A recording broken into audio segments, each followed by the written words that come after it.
Забастоўка. А што пра гэта скажа касцёл? Ці хрысціянін католік мае права прымаць удзел у такім змаганні за свае правы? Сябры, прывітанне, з вамі я, ксёндз Вячаслаў Барок. І заўсёды, як заўсёды, на гэтым YouTube-канале мы разважаем пра хрысціянства ў сучасным свеце, ды шукаем тыя адказы на пытанні, які свет ставіць перад намі ў выглядзе самых розных выклікаў. Вялікі дзякуй усім тым, хто ёсць на гэтым канале, хто падпісаны, хто не падпісаўся, зрабіце гэта як мага хутчэй.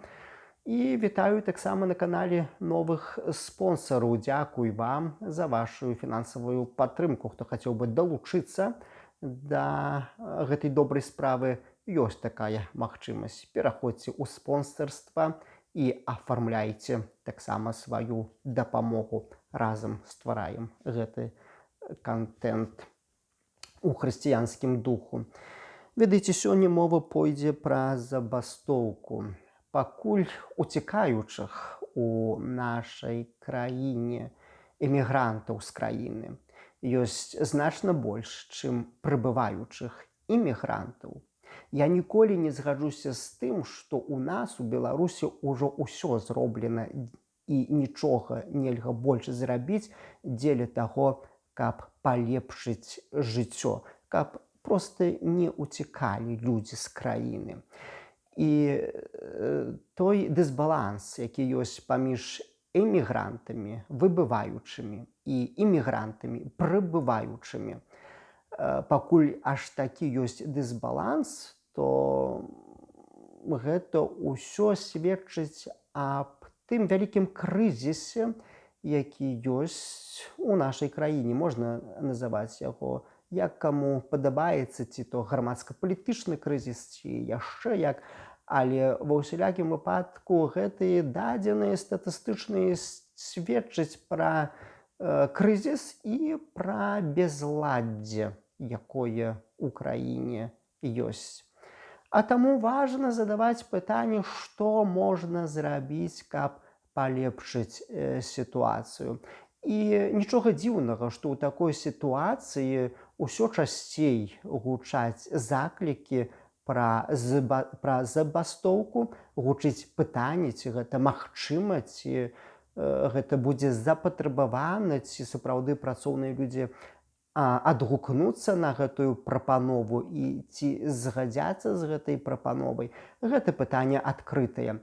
А я, разважаючы пра забастоўку, хачу перадусім даць маральную ацэнку забастоўцы. Што пра гэта наогул кажа касцёл? І перад тым, як зацытую таксама афіцыйнае навучанне каталіцкага касцёла, я наогул хачу зрабіць пэўныя параўнанні. Так вось, сённяшняя сітуацыя ў Беларусі нейкім чынам мне прыгадвае стан грамадства польскага. У гэтым стане Польша апынулася ў 1980 годзе. Акурат у гэтым годзе, пачынаючы з 14 жніўня, уся Польша пагрузілася ў агульнанацыянальную забастоўку.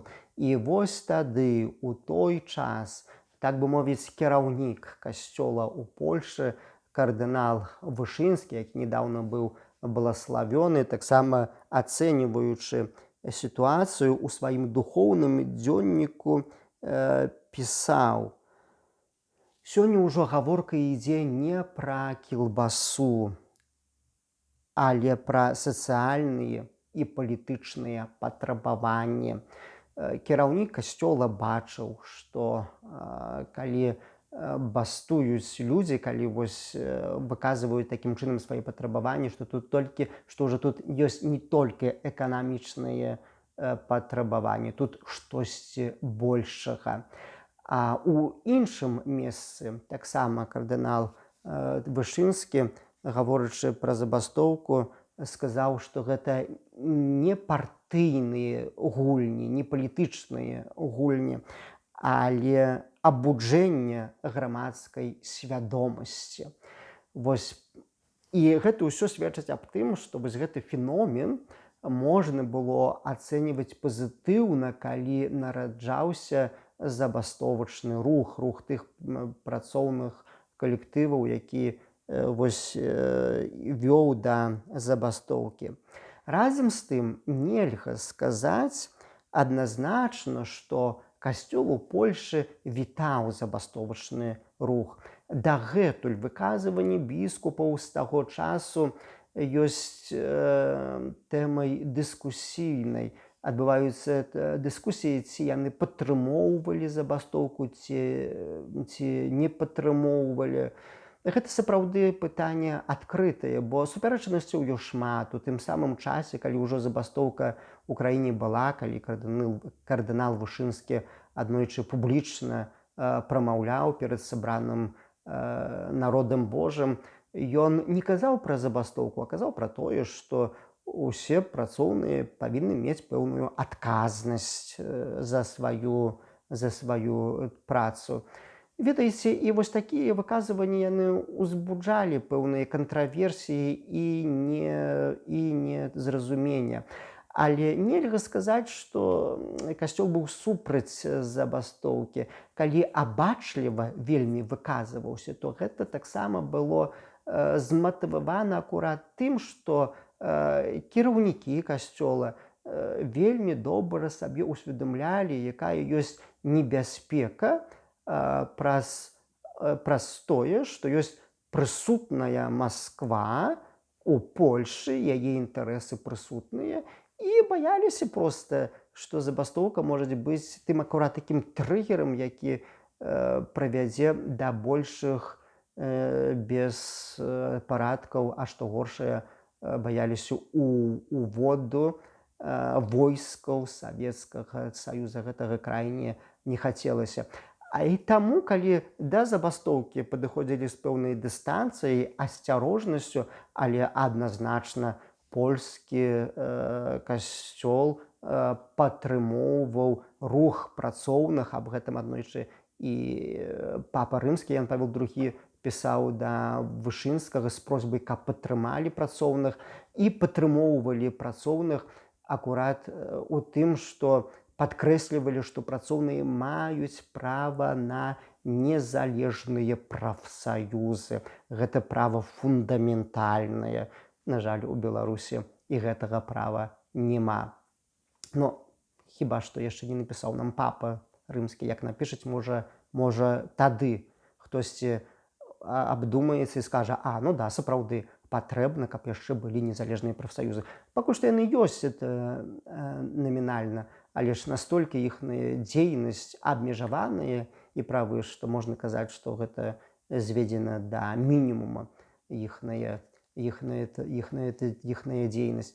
А гэта важна, каб незалежныя прафсаюзы працоўных былі. Гэта вельмі важнае права для працоўных.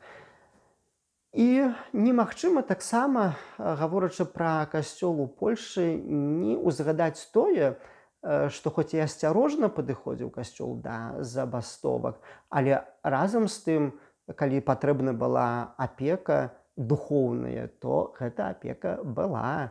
Між іншым, славуты, блаславёны ксёндз Ежы Папіалушка, які маліўся у Варшаве, ён цэлебраваў гэту імшу для працоўных, якія акурат баставалі.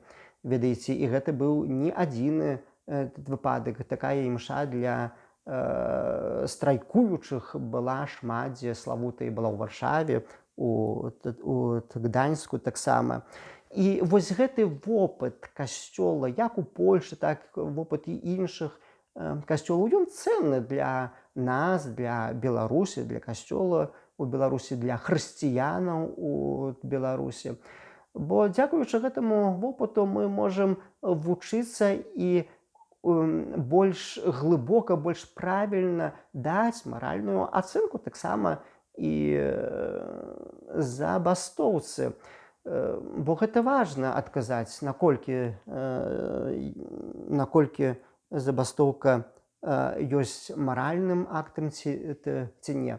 Так вось, катэхізіс касцёла каталіцкага у параграфе зараз знайду у параграфе 2435 у кантэксце 7-га прыказання з дэкалога, якое гучыць так, як не крадзі, разважаючы пра сацыяльную справядлівасць, узгадвае пра забастоўку і разважае пра дапушчальнасць і недапушчальнасць забастоўкі, даючы ёй маральную ацэнку ў залежнасці ад таго, у якіх умовах забастоўка адбываецца. Ну і перадусім вельмі важна, каб забастоўка рабілася з прычыны эканамічных патрабаванняў, калі працоўныя адстойваюць свае правы. І вось пасля касцёл каталіцкі ў кампендыі сацыяльнага вучэння касцёла ў параграфе 304 ужо гэты дакумент выйшаў пазней. Спачатку выйшаў катэхізіс, а пасля вось кампендый. І касцёл ужо кажа пра права на забастоўку, якое маюць працоўныя. І згодна з думкай касцёла важна, аднак, каб страйк нёс мірны характар, быў пазбаўлены насілля, меў эканамічныя мэты ды захоўваў прынцып клопату пра агульнае дабро. І вось калі гэтыя умовы выконваюцца з такім падыходам, касцёл афіцыйна прызнае забастоўку апраўданым спосабам змагання за сацыяльную справядлівасць. А сацыяльная справядлівасць – гэта, сябры, вельмі важная справа. Бо кожны чалавек не толькі мае права і абавязак працаваць, але кожны чалавек мае таксама права жыць у краіне, у якой праяўляецца гэты клопат пра сацыяльную справядлівасць і пашыраецца сацыяльная справядлівасць. Падсумоўваючы, можна сказаць, касцёл за забастоўку. Гэта права працоўнага чалавека. І калі згодна з законам гэта права выкарыстоўваецца, то няма ніякіх праблемаў. А таму трэба разважаць над гэтым пытаннем, трэба думаць, не баяцца гэтага. Ну і, напэўна, калі гэта будзе апошні спосаб узмагання за свае правы і за спыненне таксама і беззаконня, ну, то, напэўна, трэба будзе баставаць. Іншага выхаду няма. Сябры даслухалі да канца. Пакідайце свае каментары, што вы думаеце пра забастоўку. Стаўце падабайкі, дзяліцеся відэо ў сацыяльных сетках. І, як Бог дасць, мы ізноў на гэтым канале сустрэнемся. З намі праўда і Бог. Жыве Беларусь! З Богам!